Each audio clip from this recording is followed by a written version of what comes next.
What is up, everybody? Coach Juma here, head nutrition coach and trainer at Stupid Fit, and today we're going to be breaking down what a calorie deficit even is.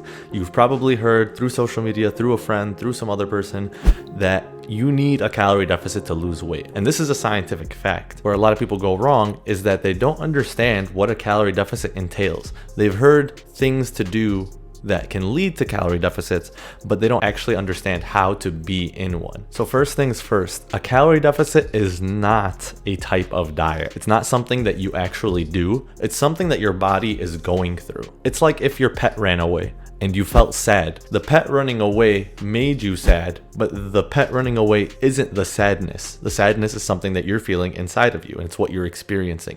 And that's kind of the idea with a calorie deficit. It's not the dieting, it's not the training, it's something that's happening because of these other things. So creating a calorie deficit isn't something that you can say that you're doing. It's not an active activity that is happening. It's something that happens as a result of active activities and something that you can observe through some measurable metrics. So a calorie deficit is actually a process, as mentioned before, where you're burning more calories than you're consuming, or consuming fewer calories than you're burning. They lead to the same thing, but the process between the two might be a little bit different. We first need to understand what metabolism is. Now, your metabolism is all of the calories that you burn on a daily basis. And there are 4 different parts of your metabolism that lead to burning calories. When you understand the metabolism and the 4 components of the metabolism, you can influence and work with each individual part of your metabolism to create a greater calorie deficit, or to be able to function and maintain your weight at higher calorie totals, which is obviously super advantageous. Being able to maintain your weight while eating more calories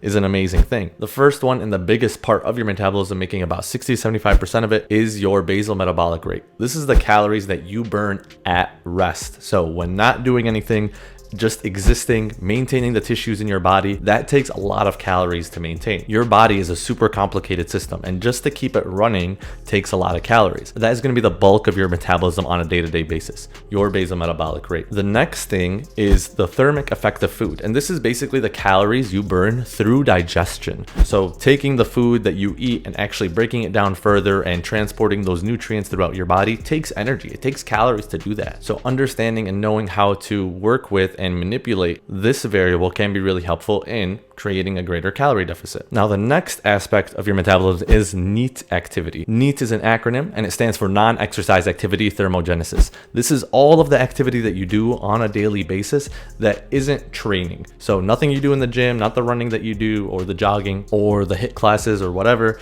This is just the basic activities you need to go through your day. So talking into a microphone and talking with your hands, that is NEAT activity. Walking from your living room to the kitchen, or from the car in the parking lot to the front door, that is NEAT activity. This actually makes up a greater portion of your metabolism than training, because you have so much more time where you can be doing NEAT activity as opposed to training. And then the last aspect of your metabolism, which I just talked about, is your actual training activity, what you're doing in the gym. Again, this is the smallest part of your metabolism, usually making up only 5 to 10% of your daily calories burned. It's important to know and recognize that these aren't static numbers. So one day you can have a higher burning metabolism than another day, depending on what you ate, how often you moved, the type of training you did, whether it's a training day or not, whether you're still recovering from that training, and how your body is feeling and what's happening with your body. If you are sick, you're going to have a higher basal metabolic rate because it's going to take more calories to survive under that not so favorable condition. If you're having a regular day where you're relaxed, your basal metabolic rate is going to be lower.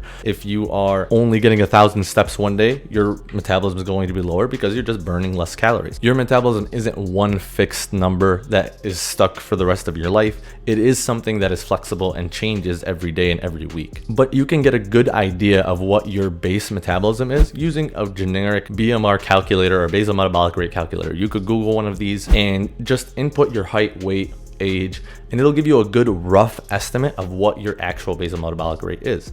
Now, this isn't accurate, and they have a pretty high degree of error depending on the person, but it's a good rough place to start. This will give you a good rough estimate of how many calories you're burning at rest. And again, this is different from person to person. 2 people can weigh the same amount, but one person can burn drastically more calories than the other person because it really depends on your body composition. So I hope you found this helpful and cleared up any confusion you might have had around calorie deficits.